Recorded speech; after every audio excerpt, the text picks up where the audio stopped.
Pues es un privilegio realmente estar aquí en este púlpito, en esta plataforma, y le agradezco a Dios que,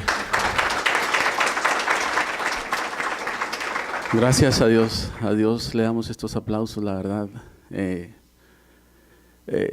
Todo este tiempo he estado pensando, hola hijo, he estado pensando qué le voy a decir a Dios cuando esté frente a ustedes y a mucha gente. Hoy es día del testimonio.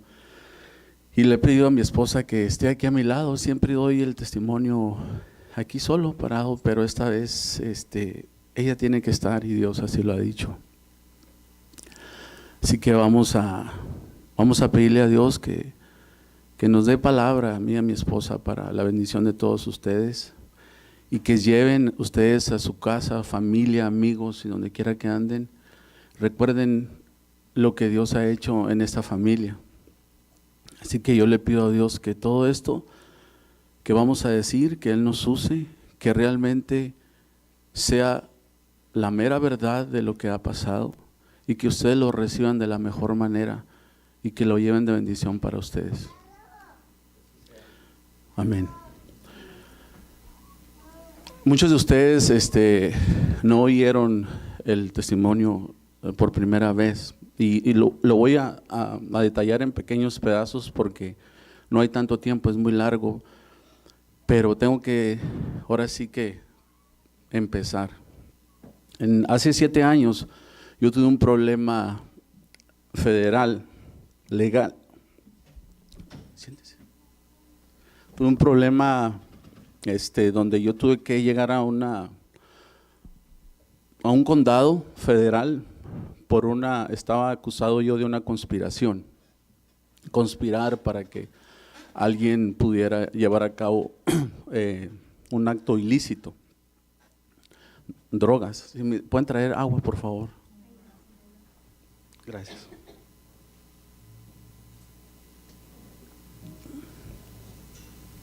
No sé por qué estoy nervioso, nunca estoy nervioso, pero ahorita lo estoy. Eso es que el Espíritu está trabajando, ¿verdad?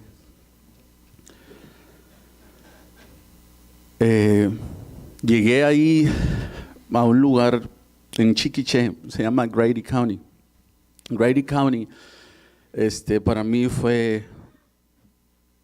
al principio fue algo muy duro, en la cuestión de que pues yo no estaba preparado para entrar en esos lugares, porque pues yo no hacía cosas ilícitas, ¿no? Pero llegué yo hace 7 años a ese lugar. Y hacía 3 años, o sea, hace 10 años, yo conspiré para que 2 personas llegaran a hacer algo ilícito. Es parte de nuestra cultura, ¿no? Cuando alguien te habla y te dice, oye, ¿conoces a tal persona? Tú le dices, sí, pues ahí, hagan ustedes sus cosas y esto y lo otro. Bueno, para que sepan, eso se llama conspiración. Y una conspiración es un delito muy grave en este país. Para los que en ese tiempo éramos ignorantes, es algo muy duro, muy terrible.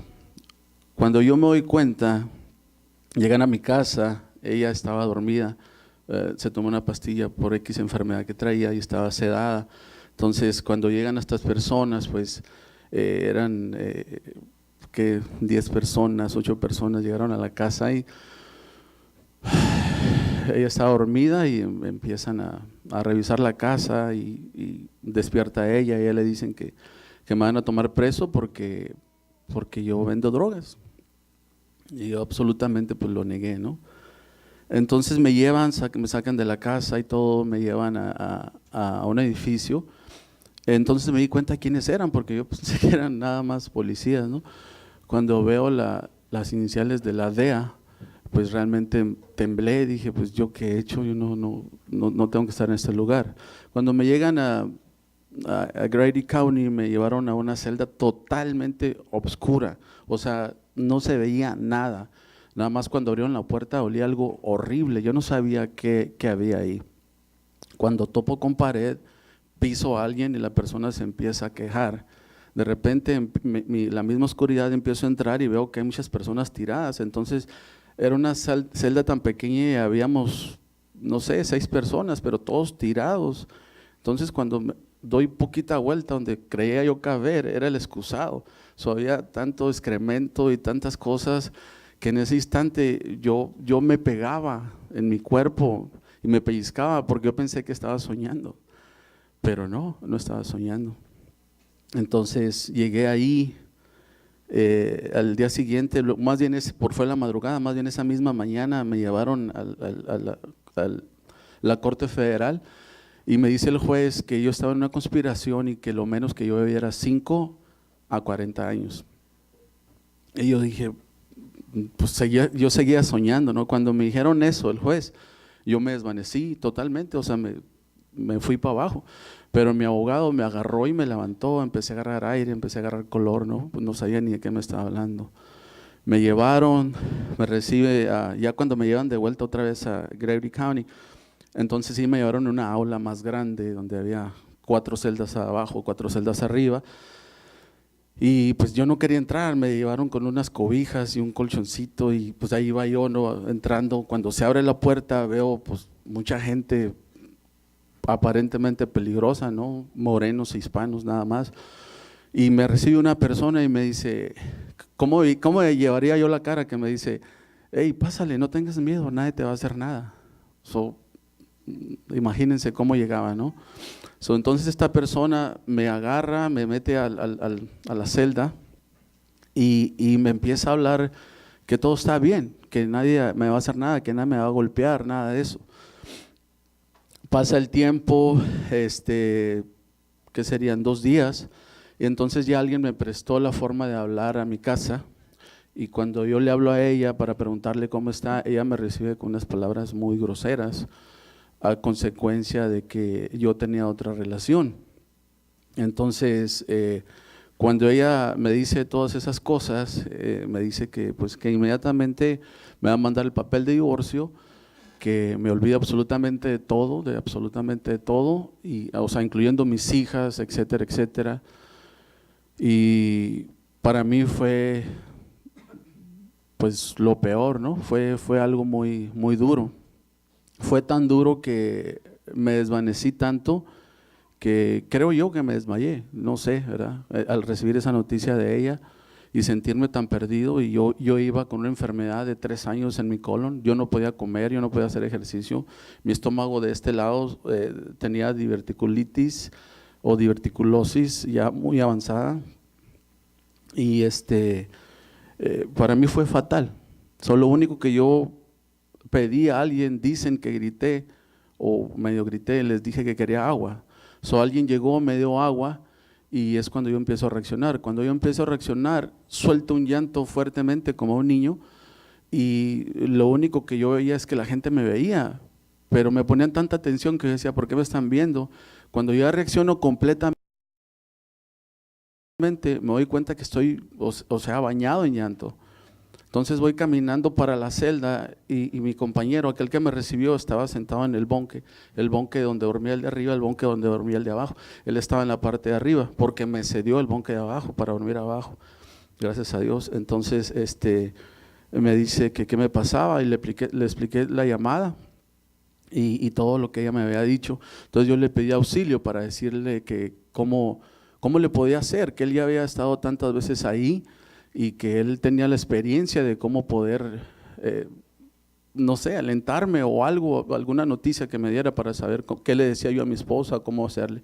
Sino que él me dijo así, y lo voy a decir desde el principio, era una persona totalmente católica, pero creyente.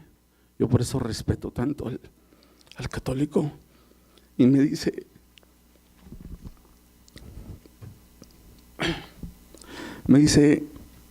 metió la mano hacia abajo y me dice, yo no tengo la respuesta. Dijo, pero en este libro lo vas a encontrar. Yo no conocía nada de Dios, yo no sabía quién era Dios, yo no sabía nada. Jamás en mi vida había leído una Biblia, nada, no sabía nada. Yo lo único que hice fue creer, porque yo estaba tan angustiado que lo que hice fue creer. Abro la Biblia, Reina Valera 1960, y la abro, gracias, y caigo en el libro de Ruth. Y yo nomás empiezo a leer, Y cuando empiezo a leer, algo cayó en mi cabeza, así, como si me hubieran echado agua heladita, así, algo rico. Empecé a sentirlo hasta abajo y de repente mi pecho se empezó a inflar. Yo sentía que mi pecho se inflaba, que me hacía fuerte. Y cuando yo estaba angustiado, se empezó a cambiar mis lágrimas en alegría. Y yo no sabía por qué, no sabía qué me estaba pasando. Entonces, cuando yo empecé a sentir ese cambio en mí, pues lo primero que hice que fue pues hablarle a mi esposa, ¿no? En el transcurso que estoy hablándole, dije, no me va a creer, va a pensar que es otra de mis mentiras. Según lo que me acababa de decir, pues no me iba a creer. De repente, pues entró la llamada, contestó ella y me dice, todo está bien, no pasa nada. Ya llegó tu amigo Alfredo y me ha contado todo, tranquilo, no pasa nada. Ella estaba peleando fuertemente con mi hija mayor.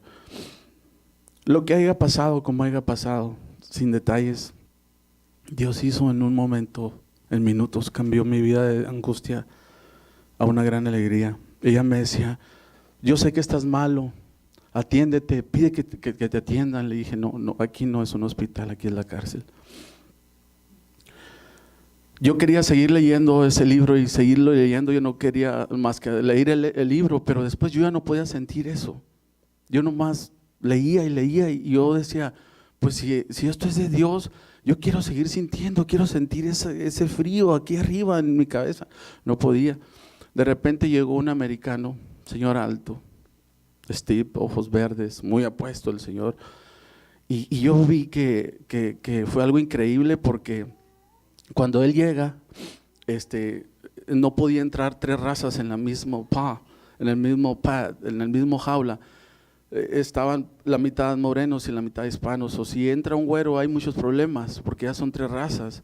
Entonces él llega, se sienta en su silla, se cruza la pierna así como está el pastor, con todo respeto, y yo digo, este hombre, ¿qué está haciendo aquí? Este hombre se ve que es educado, se ve que algo está mal aquí. Como a los 3 días que él estaba ahí, 2 días, el compañero él de la celda le dice que nos dice a nosotros nos dijo así, hey, esos que leen la Biblia, aquí esta persona sabe de la Biblia, si quieren aprender de él. Lo primero que hice inmediatamente fue, le dije, sí, yo quiero.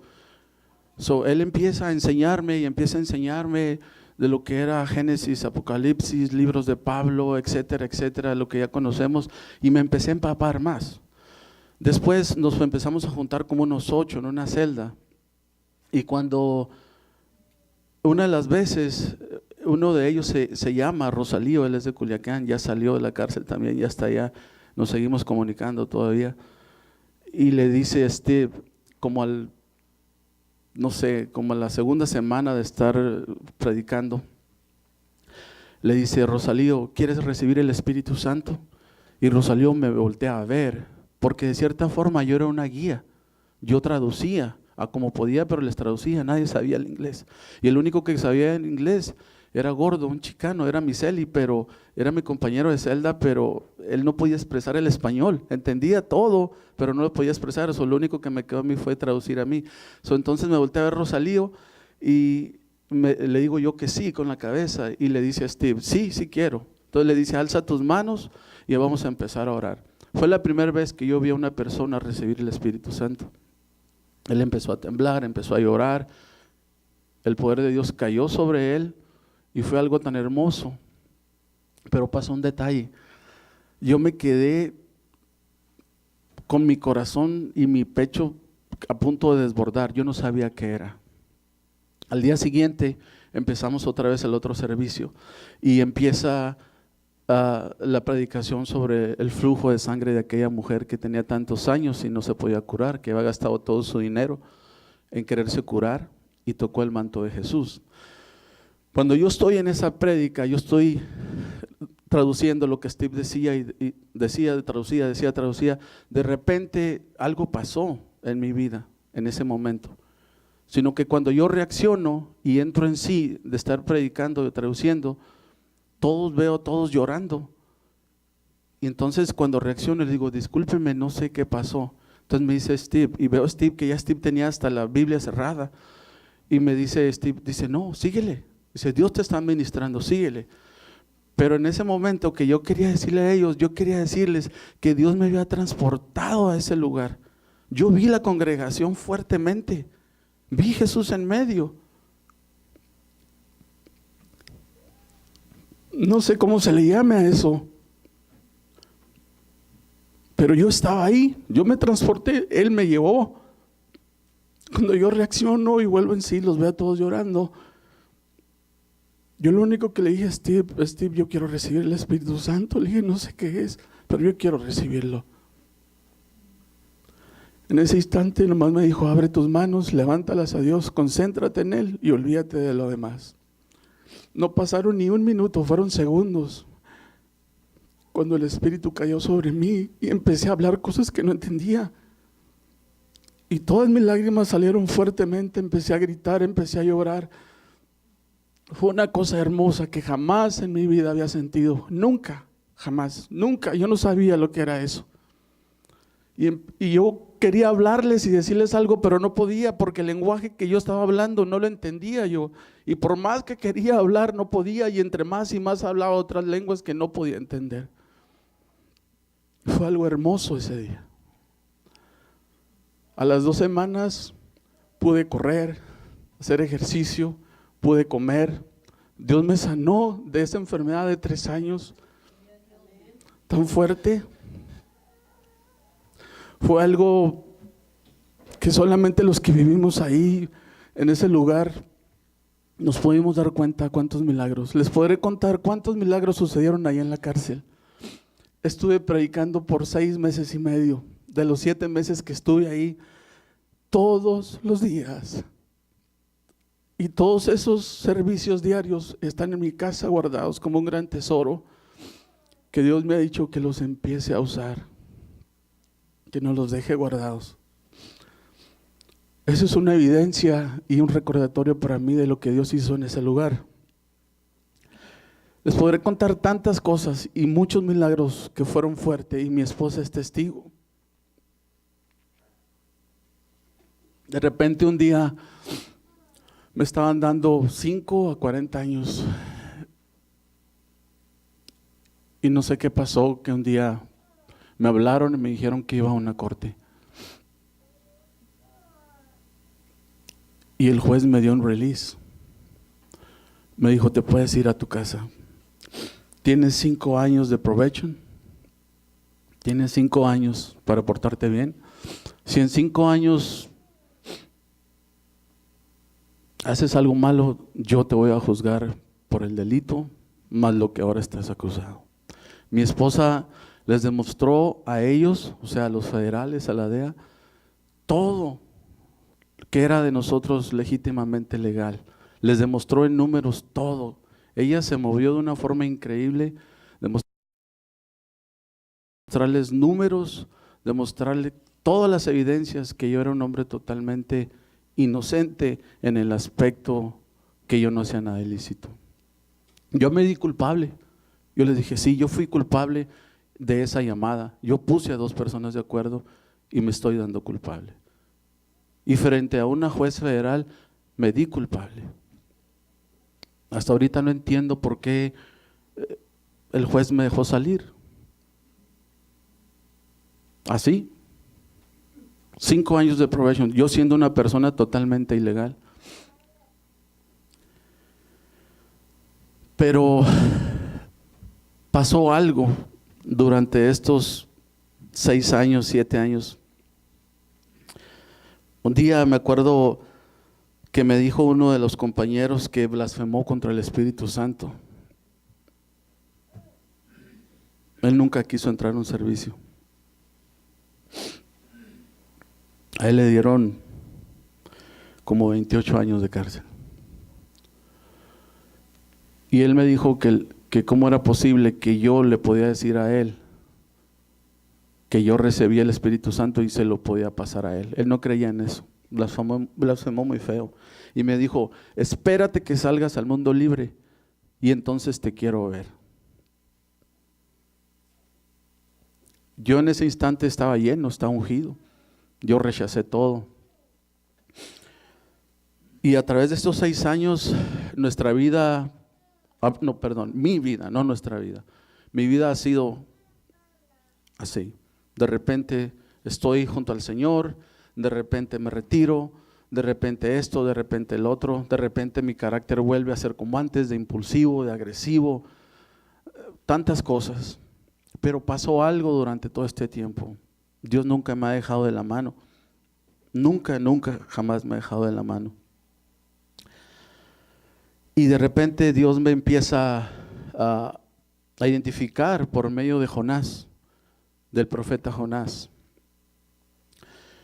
Cuando Dios le dice a Jonás que vaya a la ciudad de Nínive. Quien sabe la historia del profeta Jonás me entenderá de lo que estoy hablando. Y esto es lo que Dios le dice al profeta Jonás.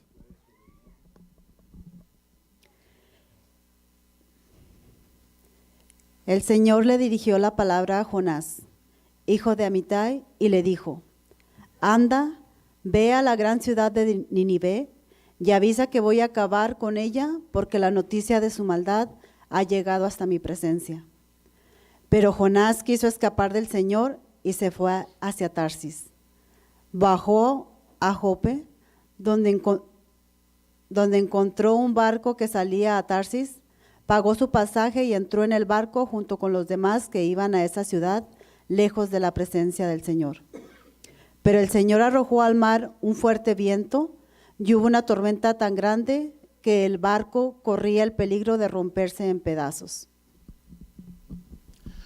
Jonás le ordenaron que fuera a la ciudad de Nínive para avisarles que Dios iba a destruir la ciudad por su maldad. Me identifiqué fuertemente durante esos 6 años con él. Si Dios me sacó, si ustedes conocen la historia, saben que Jonás entró en la panza de una ballena. Ahí lo tenía Dios por la desobediencia. De una u otra forma empecé a reflexionar todos estos años que para mí la cárcel representa ese pez donde yo estaba adentro. Estaba orando por yo quería salir de la cárcel y oré mucho, gemí mucho a Dios y Dios me sacó. A Jonás lo escupió de la ballena y lo puso en tierra firme, dice la palabra de Dios.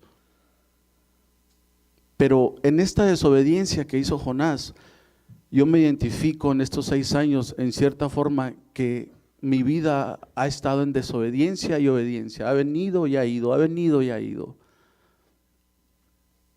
¿Quién se identifica en esta forma de vivir en comunión con Dios? ¿Quién de ustedes se identifica en estar obedeciendo y desobedeciendo? No lo digan, piénsenlo, medítenlo en lo que es esta prédica.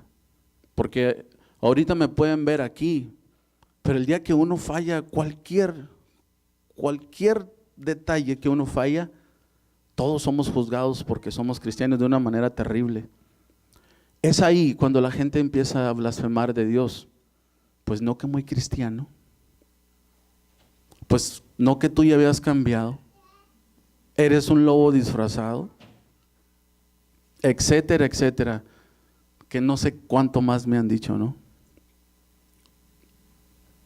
Es difícil llevar esta vida, y más cuando has llevado una vida tan fuertemente pecadora como lo era yo, ¿no? Los que conocen mi vida saben quién era yo fuera de mi matrimonio. Realmente me he sentido muy identificado con esta historia del profeta Jonás y me ha hecho reflexionar tantas cosas en esto que ahorita van a saber. Pero miren lo que le dice Dios a Jonás enseguida.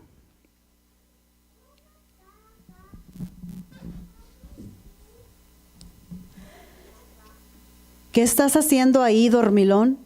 Levántate y ruega a tu Dios. A lo mejor tu Dios se fije en nosotros y nos ponga a salvo. ¿A qué me refiero sobre esto?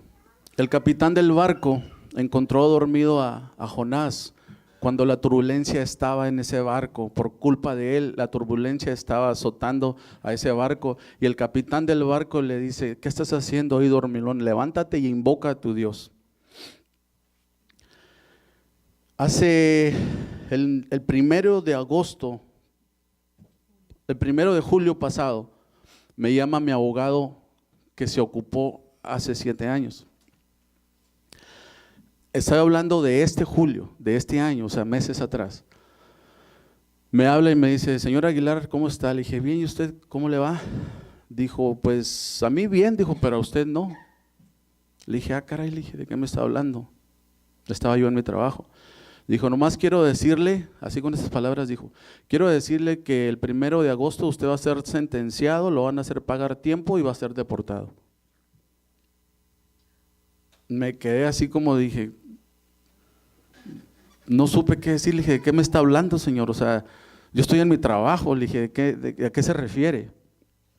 Dijo: mire, dijo, venga ahorita en 1 hora y le voy a explicar. Dijo: pero desde ahorita le digo, arregle sus cosas, haga las cosas con su familia, porque usted va a ser deportado, pero primero va a ser sentenciado. Vamos, mi esposa y yo, llegamos con el abogado y sí, con esas palabras, así como si fuera un perro, literalmente me lo dijo. Y me dolió, y lo digo así porque me dolió. Y me dice que debido a la gobernatura de este señor, ¿cómo se llama el señor este? Ese señor. Ajá. Todas las personas que hemos tenido cosas en el pasado, tenemos que estar sentenciados si nos quieren deportar, ¿no? O X, ustedes saben a lo que me refiero. Y que aparte los oficiales que llevaron mi caso han oído cosas de mí, que yo andaba haciendo todavía cosas ilícitas y que por eso me quieren sentenciar.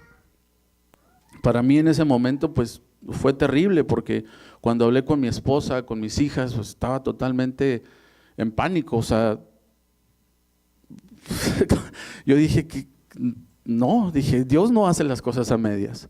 Dije, no, dije, esto está mal, pero empecé a recordar mi desobediencia.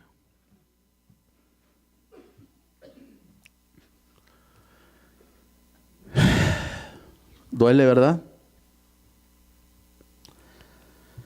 Y de repente le hablé a pastor. Yo estaba con mucho miedo. Le hablé a gente que conocía, unos me querían llevar. No seas tonto, te están dando 1 mes, escápate, yo te llevo. Le hablé a gente que estaba en Juárez deportados. Mira esto y lo otro. Sí, no hay problema, tú vente, aquí no va a pasar nada. No te van a seguir, no van a venir por ti. Estaba yo muerto, créanmelo. Estaba en un pánico total. A tal pánico que nos fuimos a vivir a la casa de mi hija por días, porque yo tenía miedo que llegaran por mí en la noche y me llevaran y ya no pudiera yo escapar, sino que de repente mi esposa me dijo: pero ¿por qué te tienes que ir? ¿O por qué tienes que huir si no has hecho nada malo? Yo aún así todavía estaba en pánico y aferrado. En las noches cuando estábamos durmiendo en la casa de mi hija, pues ustedes ni se dieron cuenta, ¿verdad? Porque estamos en un cuarto aparte, pero quedaba hacia la calle y yo entre la noche le decía: Gris, levántate, ahí está un carro. No, mira, acá viene otro. No, mira esto, el otro.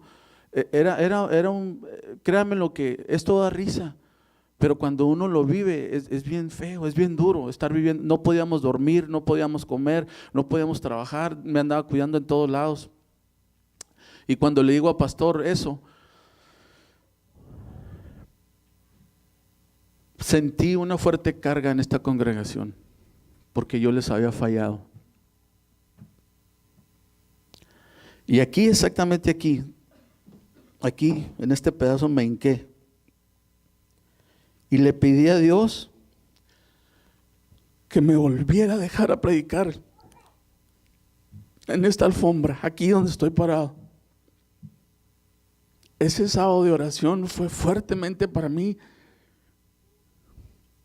Y le pedí tan fuerte que me diera la oportunidad de estar en este país, que me dejara predicar. Yo sabía que había fallado, claro que sabía que había fallado,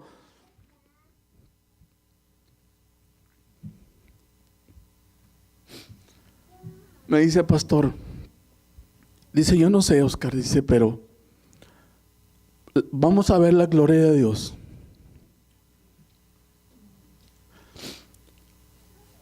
En ese momento no se lo dije, ¿eh? Le dije, pues sí, usted lo puede decir, pero no sabe lo que estoy sintiendo.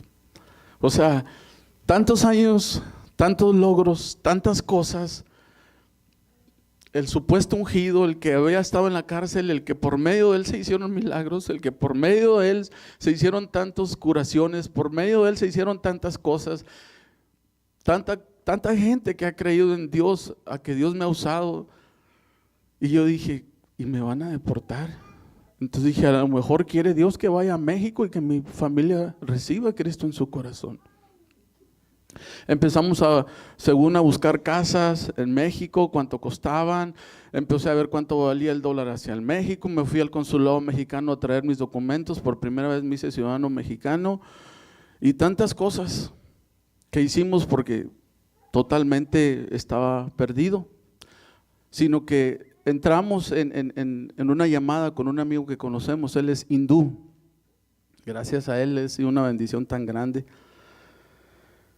Y me dice que él conoce una abogada, nos conecta con la abogada y hacemos la cita. Entonces vamos mi hija Karen, mi esposa y yo, y tenemos la entrevista. Y ella es tan impactada de lo que ella recibió de nosotros, que ella se soltó llorando y me dijo, Oscar, dijo, si yo no creyera en lo que ustedes me han dicho ahorita, yo no lo representaría. Te voy a representar porque algo vi en tus ojos. Algo vi y algo estoy creyendo. Dijo, y si voy a meterme en esto, voy a ayudarte. Dijo, fíjate bien lo que te voy a decir, te voy a ayudar. Ella es vietnamita, se llama Natalie Mai, se llama para los que lo conocen. Cuando me da la respuesta me dice, Oscar, logré hablar con el fiscal. El fiscal es la contra de quien te está acusando. Dijo, logré hacer una entrevista con él. Le dije, está bien. Dijo, pero te van a sentar en un polígrafo, en un detector de mentiras. Le dije, no hay problema. Le dije, yo lo hago. Empezó la angustia muy fuertemente durante esa etapa. Pero en ese transcurso pasaron algunos detalles. Cuando ya hablo con la abogada, yo ya no me quería huir. Yo ya puedo dormir en mi casa. Ya mi esposa estaba más tranquila porque ella podía asegurarse que yo no iba a huir. De repente, en el transcurso me empiezo a topar con gente que me empieza a ayudar, a alentar.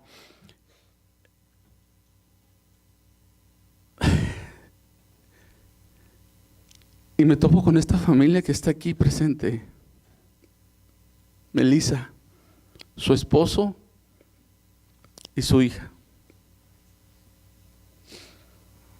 Y fue algo que Dios te da en esas etapas y me dice, Melissa, usted va a estar aquí para la quinceañera de mi hija, porque la quinceañera de su hija eran unos días después de cuando me iban a sentenciar. El 1 de agosto lo logró mover Natalie hacia el día 25 de septiembre. La quinceañera de esta niña iba a ser después. Y a mí se me quedó tan grabado las palabras de fe de esta mujer aquí presente, que no se me quitaban de la cabeza. Siempre que me sentía mal recordaba a ella, veía a mis hijas, veía a mis nietos y yo decía, no, es que Dios no hace las cosas a medias. De repente llegan otras bendiciones. Llega una persona de Honduras y me dice, mucho gusto en conocerlo, yo soy una persona así, de negocios, esto y esto y esto, y me da palabras de aliento. Y luego me dice, yo le puedo traer, porque yo me dedico a las llantas, dice, yo le puedo traer toda la llanta que usted quiera. Y le dije, no, está bien. Y de repente le dije a Dios, ¿para qué me traes más negocio? Si ya me van a echar. Y ahí fueron otras personas, como el profe Jaime aquí presente, que siempre me daba palabras de aliento, todo va a estar bien. Mi esposa tanto que me decía y me decía y me decía, hasta que me decía, ya ves, no te tenías que ir, vamos a luchar. Y mucha gente del grupo folclórico Noragua que dirige el profesor me ayudaron a hacer tantas cartas y cuando empezaron a escribir las cosas que decían de mí, yo no creía quién represento yo para muchos de ustedes de la comunidad. Yo no sabía las cosas tan grandes que escribieron en esas cartas. Yo le decía a Dios, si me van a deportar, que me deporten. Pero este tesoro que ha escrito la gente, estos jovencitos, estas mamás, estos papás, acerca de lo que ven de mí, que yo represento para ellos, no tiene precio. Esto, dije, me lo llevo en mi corazón, estas cartas, aunque pase lo que pase con mi vida, agradezco a la gente que vean eso en mí. Es cuando empiezo a ver otras cosas, a reflexionar diferentemente. Y entre el pánico que pasaba, entre las pláticas y no dormir entre mi esposa y yo, de repente Dios me empezó a hablar por medio de videos. Nosotros, no siempre, pero la mayoría de las noches dejamos el canal de enlace. Entonces dejamos la pantalla a oscuras, pero el sistema de sonido lo dejamos encendido. So que todas las noches estamos oyendo el canal de enlace sin tener el monitor prendido. Entonces de repente Dios me empieza a hablar con prédicas de fe. Despertaba yo, ahí estaba Cash Luna, el que tanto le he criticado yo, hablando de la fe. Después en otra ocasión, igualmente Cash Luna, hablando de la fe. Y me despertaba yo, decía, Dios mío, ¿por qué siempre me despiertas en la madrugada? ¿Y por qué siempre me estás dando? ¿Realmente vas a hacer algo grande en mi vida? ¿Qué es lo que quieres de mí? Después, el siguiente domingo, pastor, si se acuerdan, él predicó de la fe. Y yo pasé aquí al frente. Tenía tantas ganas y tanta hambre de la fe. Y aún así seguía dudando. Y de repente no dudaba, y de repente sí dudaba. Y mucha gente que empezó a orar, mucha gente ha orado por nosotros, otros hermanos. Pero lo que más me tocó fuertemente es que mi esposa empezó a hincarse a orar junto conmigo.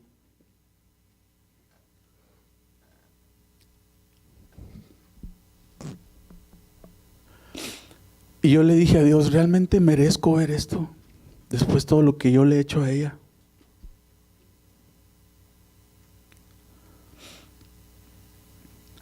No me sentía merecedor de verla hincada.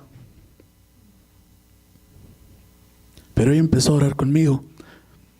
Y sé que Dios está trabajando fuertemente con ella.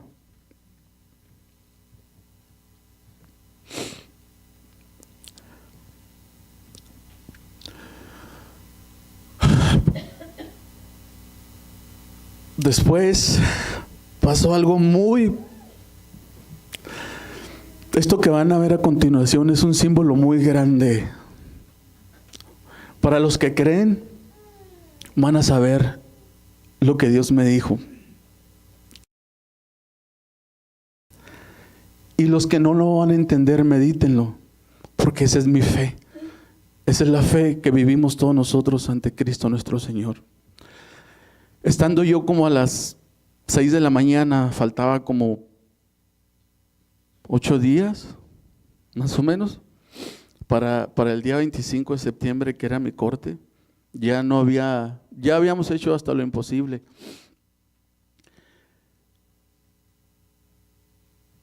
Y definitivamente iba a ser deportado. No había más que hacer. Ya habíamos buscado, es más, les ofrecí, le dije, si quieren dinero, díganme, consigo, hago lo que sea. O sea, en la desesperación de quererme quedar. Y de repente eran como las 6 de la mañana, más o menos, de ese día. Y despierto, a oscuras, totalmente a oscuras, todavía no estaba aclarado. Y me empiezo a meditar y empiezo así boca arriba, solo. Y de repente empieza algo en enlace, una predicación. Y yo tenía miedo en ese instante porque entre más se acercan los días a la hora que tú llegas, más estás piensa y no dejas de hacerlo. Pero miren, y se los digo con todo el respeto a lo que van a ver, con toda la humildad. Esto fue lo que me dijo Dios en ese día, a esas horas de la madrugada, en otro mensaje. Cree en el favor especial que hay en ti trabajando. Perdóneme, pero usted no puede ser un vago, usted no puede ser un mediocre, usted no puede ser un negligente. Usted dice, si yo tengo la gracia de Dios, yo me voy a esforzar haciendo la parte que a mí me toca, que es por fe. Y la gracia de Dios se encarga de lo demás. Este servidor que usted tiene al frente, me he esforzado. Yo me levanto en la mañana, yo me acuesto tarde, yo trabajo mucho, pero entendiendo que no soy yo, que es la gracia de Dios. Pero la gracia de Dios necesita mi trabajo, y mi trabajo es por fe. Y yo le creo a Dios y toco puertas y me muevo. Si le voy a hablar, voy a quitarme el saco pastoral. Si yo fuera, voy a ponerme el saco empresarial. Si yo fuera empresario, yo voy, busco negocios, busco proyectos, busco esto, busco lo otro, busco socios. ¿Por qué? Porque yo soy un José que tengo la gracia de Dios. Ellos son un Potifar que me están necesitando a mí. Potifar sin José no hubiera prosperado, pero con José prosperó. Hay personas en esta tierra que te necesitan. Hay personas en esta tierra que ocupan tus sueños. Hay personas en esta tierra que ocupan tus dones, porque es la gracia de Dios que ellos andan buscando, que no la tienen, pero cuando te encuentran a ti, te quieren tener, porque sabes que tú eres lo que ellos han estado buscando. Así que Dios hoy te trae esta palabra para decirte: tengo planes contigo. Oscar, Dios tiene planes contigo. Por eso Dios te dio la gracia. Dios a todos nos dio la gracia, porque tiene planes. Pero nos toca a nosotros trabajar en esa gracia. Nos toca a nosotros esforzarnos en esa gracia. Porque la gracia de Dios no debe de ser en vano para con nosotros.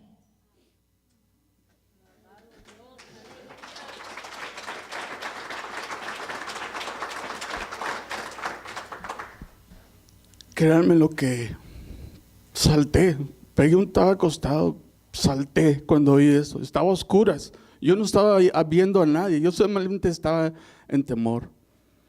Salté, prendí el monitor y devolví otra vez el programa. Cuando lo devuelvo y vuelvo a oír lo mismo, mi esposa despierta y me dice: Oscar, ¿oíste eso? Le dije: claro que lo oí, por eso estoy despierto.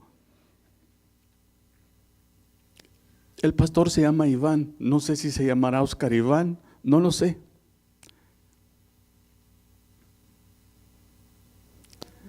¿A quién se dirigió? No lo sé. Yo lo único que sé es que Dios me habló y yo lo oí. Y yo me pregunto, digo: Dios mío, siendo yo quien soy y he sido tan desobediente, ¿qué planes tienes para mí? ¿Por qué yo? ¿Por qué a otros no les han hecho un milagro?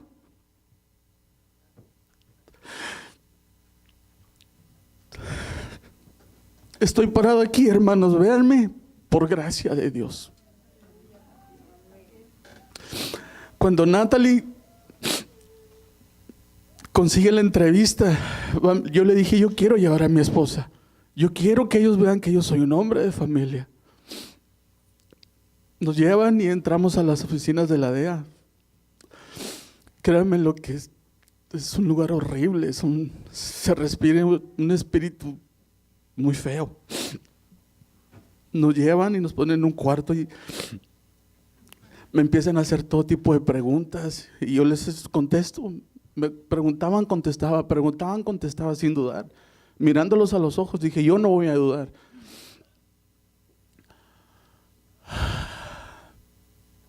Me dice el fiscal, me dice: te creí, estoy creyendo en todo lo que me estás diciendo. Dice: no te voy a poner en un polígrafo, me acabas de convencer de todo lo que usted me está diciendo. Y me dijo: dale gracias a Natalie, que abogó tanto por ti. Pero hay alguien que te ha defendido en todo este tiempo. El oficial que estaba a un lado de la DEA me dice: Me dice el fiscal, estaba Natalie, estaba el fiscal, estaba yo, estaba mi esposa, y aquel hombre estaba así en el rincón. Dice, todos estos años, Oscar, este hombre que está ahí, si tú supieras cuánto te ha defendido. Yo lo volteé a ver así y le dije, ¿por qué? ¿Por qué yo? Me dice, Oscar, nosotros supimos desde un principio que tú eras un hombre de bien. Sabíamos que habías hecho un error, pero a ti se te dio una oportunidad.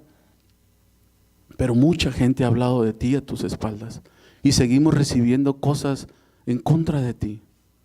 Por eso es que necesitamos esa entrevista contigo. Queríamos asegurarnos que tú no eras esa persona que la gente sigue diciendo. Me di cuenta cuántos enemigos tengo sin saberlo. Pero ¿saben una cosa? Yo tuve la culpa, porque yo fui el que me junté con ellos. Yo tenía fe que ellos cambiaran. Mi esposa es presente. Siempre andaba con ellos y les decía, tienen que cambiar, devuélvanse al camino, esto, lo otro, etcétera. Nunca quisieron. Y cuando me doy cuenta que ellos mismos fueron los que hablaron en contra de mí. Pero fíjense quién me defendió, el mismo oficial. Yo no sé por qué Dios ha usado tanta gente, en este caso mío. La abogada, mi esposa, amigos, conocidos, el fiscal. Me acuerdo que dijo pastor, mira Oscar, dijo, si es necesario que la ley se mueva, Dios la va a mover para que tú te quedes. Natalie estaba ahí impresionada y me dijo el fiscal, dijo, dijo, por nosotros ya te creemos, dijo, pero ya esto no depende de nosotros. Tú te diste culpable y esto depende de la juez, no de nosotros. Nosotros nada más queríamos estar seguros de lo que nos estaban diciendo. Y yo me le pregunté a Dios, ¿por qué yo? ¿Por qué aceptaron ellos estar yo frente a ellos? O sea, para los que no entienden lo que es esto, o sea, estoy hablando de un representante de los Estados Unidos. O sea, fue increíble para mí que aceptaran primeramente hablar conmigo frente a mi esposa.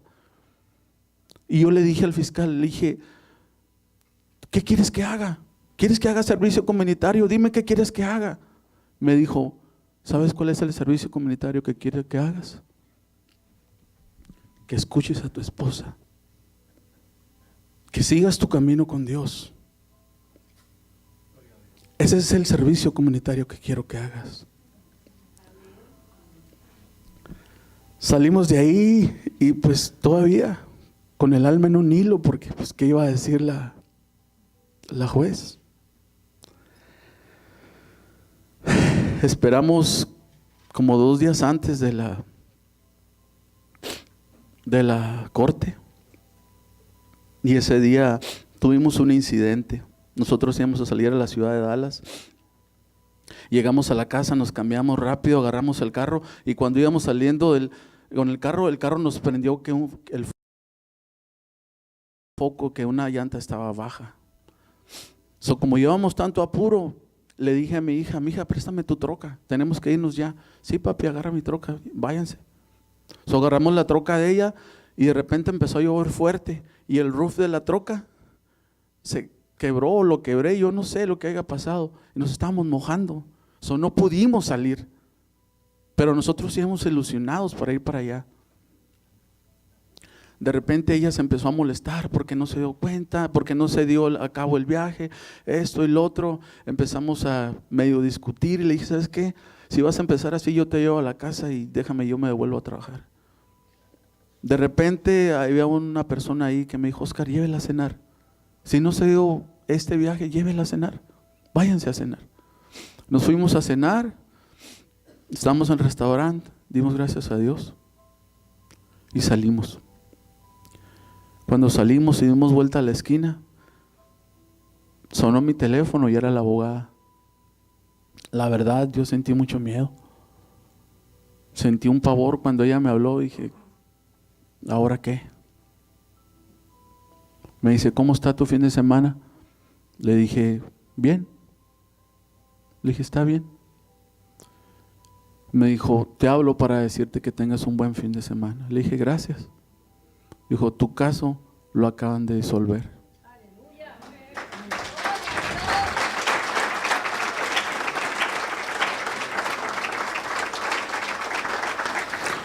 Dijo, ahora hay que trabajar fuertemente con tu abogada de migración.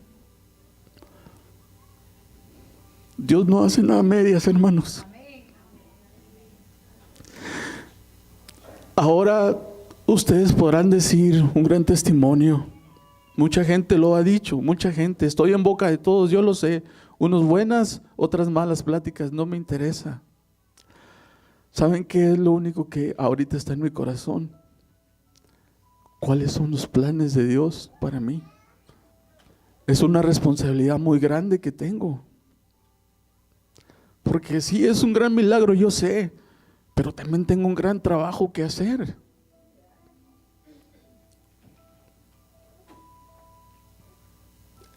Pastor, estamos a disposición de la iglesia, usted lo sabe. Si por aquí tengo que empezar, pues, como usted dijo, con una escoba magistral, pues por aquí paso. No puedo construir, gracias a Dios. Una casa no se puede construir de arriba hacia abajo. Dios me ha hecho tan humilde y le pido que me siga siendo más humilde, que me dé fortaleza. A mi esposa le digo, sigue orando, porque sé en dónde es mi debilidad.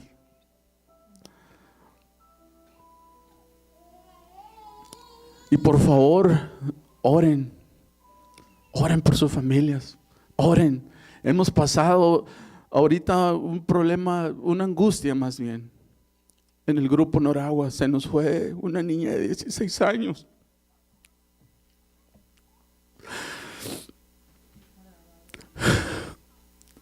Se nos fue. Ella tomó la decisión de suicidarse. Y como padres nos está ganando la tecnología. Nuestros hijos están haciendo cosas escondidas, donde nosotros no vemos.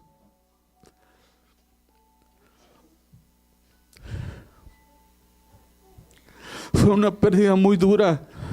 Ella era mi compañera de mi lado izquierdo cuando estábamos en el ensayo.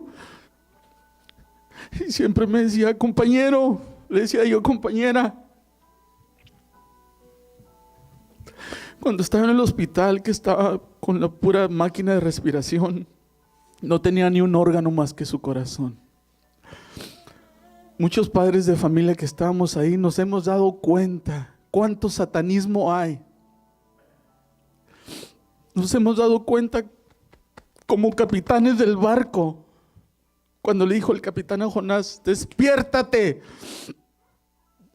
Así me lo dijo Dios. Tú eres el capitán de tu casa. Despiértate. Y Dios me ha dicho esto.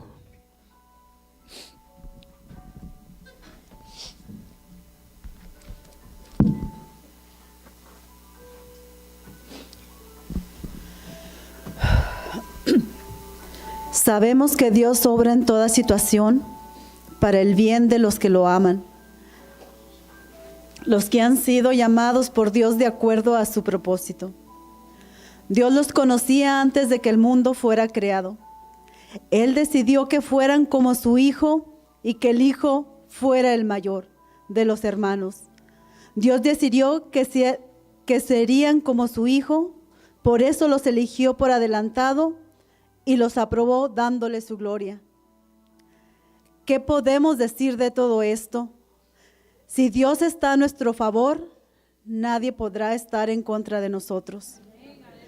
Dios llegó incluso a permitir que su propio Hijo muriera por nosotros. Con toda seguridad nos dará junto con su Hijo todo lo que tiene. ¿Quién podrá acusar al pueblo que Dios ha elegido? Dios es el que nos aprueba. ¿Quién va a condenarnos? Cristo fue quien murió por nosotros y además resucitó. Ahora rogando por nosotros, ¿podrá algo separarnos del amor de Cristo? Ni las dificultades, ni los problemas, ni las persecuciones, ni el hambre, ni la desnudez, ni el peligro, ni tampoco la muerte. Así está escrito. Por ti estamos siempre en peligro de muerte. Nos tratan como si fuéramos ovejas que van al matadero. Más bien, en todo esto salimos más que victoriosos por medio de Dios, quien nos amó. Pues estoy convencido de que ni la muerte, ni la vida, ni los ángeles, ni los poderes diabólicos, ni lo presente, ni lo que vendrá en el futuro, ni poderes espirituales, ni lo alto, ni lo profundo, ni nada de lo que existe podrá separarnos del amor de Dios que se encuentra en nuestro Señor Jesucristo. Amén.